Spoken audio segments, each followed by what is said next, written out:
LED লাইটে ধানের ফলনে ক্ষতি, অসহায় সীমান্ত চাষিদের কাতর আবেদন মন্ত্রীর প্রতি। ভারত বাংলাদেশ সীমান্তের কাঁটাতারের ওপারে বসবাসকারী ভারতের প্রান্তিক কৃষকদের মধ্যে চরম হতাশা। কাঁটাতার সংলগ্ন জমিতে চাষবাস করে জীবিকা নির্বাহ করা শত শত চাষির এখন মাথায় হাত।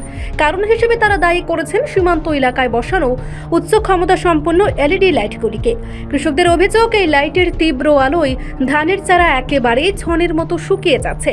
জমিতে ফলন প্রায় শূন্যের কোঠায়। ধান গাছ উঁচু হয়েছে ঠিকই, কিন্তু শস্য দানার অস্তিত্ব নেই।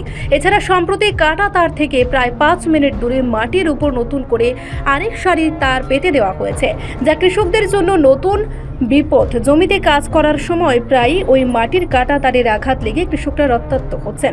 কৃষকদের বক্তব্য, আগের মতো কম ক্ষমতা সম্পন্ন লাইট এসব সমস্যা ছিল না, কিন্তু গত 1 বছর ধরে 30 ফুট উঁচু থামপোস্টে নতুন আলো বসানোর পর থেকেই বিপর্যয় নেমে এসেছে। শনিবার নির্ভয়পুর শৈলেন সরকার, রহিম মিয়া, হারাদন্দে, নারায়ণ মজুমদার সহ একাধিক কৃষক সংবাদকর্মীদের সামনে ফসল নষ্ট করার অভিযোগ তোলে। বিষয় হচ্ছে এখানে আগে যে লাইট ছিল ক্ষতি হইতো, কিছু কম ক্ষতি হতো। এই বছর অনেক উপরে লাইট লাগাইছে, এলইডি লাইট। এই লাইটের কারণে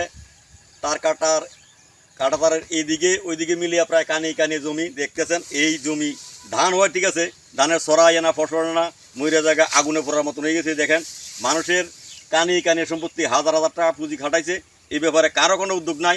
কেউ এটা দেখলেও না দেখার মতন ভান করে রয়েছে। এই ব্যাপারে আমরা কার কাছে যাবো? বেদিশা কৃষকরা।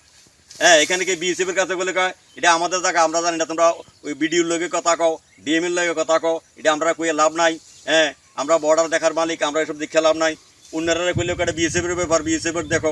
হ্যাঁ, এলাকার নেতৃত্বরা প্রধান মেম্বাররা কইলে কয় এটা আমরা কিতা করবো, এটা বর্ডারের ব্যাপার, বিএসএফের ব্যাপার। এখন কৃষক কই যাইব? কৃষকের তো হাজার হাজার টাকা ক্ষতি হয়ে গেছে গা। মানুষের কেউ আছে এক কানি জমি, তার সম্বল আর কোনো জমিয়ে নাই, কিন্তু এই জমিটা নিয়ে গেলে তার পরিবার প্রতিপালন করব, সারা বছরের খোরাক চলবো। কিন্তু দেখা গেল এই জমি থেকে একটা ধান নিতে পারতো। এই দেখেন গরুরে কাটটা খাওয়াইতে আছে, সব জ্বলে গেছে। হ্যাঁ, জ্বলে গেছে গা, গরুরে কাটটা খাওয়াইতে আছে। গরুও খানা। এই ধান কি মানুষের হাজার হাজার টাকা পুঁজি এইভাবে ধান বাড়িতে। তাদের দাবি, বহু অর্থ ব্যয় করে ও পরিশ্রম করে চাষ করেছে, কিন্তু ফলন একেবারেই হয়নি। এই ক্ষতির দায় কে নেবে? বিএসএফকে জানালে তারা অসহায়ভাবে জানিয়েছেন, বিধি অনুযায়ী আমরা কিছু করতে পারবো না। স্থানীয় জনপ্রতিনিধি থেকে শুরু করে ব্লক পঞ্চায়েত ও বিধায়কদের দপ্তরেও অভিযোগ জানানো হয়েছে, তবে এখনও কার্যকর উদ্যোগ দেখা যায়নি। কৃষকদের একটাই দাবি, রাজ্যের কৃষিমন্ত্রী যেন দ্রুত হস্তক্ষেপ করেন, নয়তো সীমান্ত এলাকার উর্বর জমিগুলি খুব শিগগিরই পরিণত হবে একেবারে পতিত প্রান্তরে। রিপোর্ট সংবাদ প্রতীক্ষা।